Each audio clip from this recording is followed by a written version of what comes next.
ही जे एकंदरीत परिस्थिती बघितली आम्ही दोघंही मंत्री, मी आणि सावे साहेब. तो सावे साहेब बिचारा काटवर आणि मी बी काटवर. मी 3,000 2900 ते 2,000. ते नाना पटोले तर 208 मतांनी निवडून आला. आता मुख्यमंत्री बनणाऱ्या लोकांचे हाल आहे. बाळासाहेब थोरात बाबा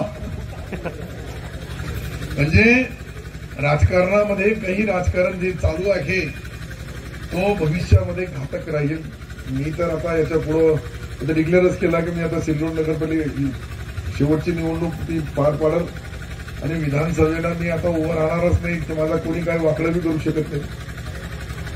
मी डिक्लेअर केलं ते. माझ्या मुलांना सांगितलं तुला लढायचं असेल तर तू लढ बाबा.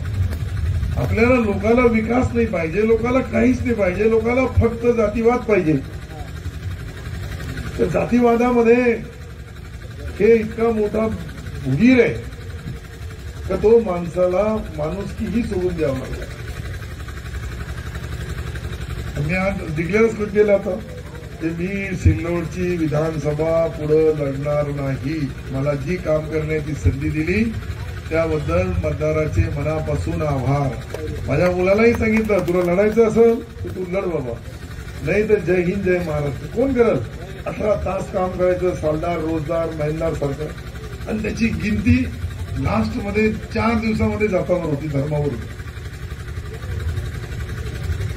आणि पण 10-5 रुपये ज्यांना मत दिले त्यांच्याकडून ते आणायला पाहिजे ना.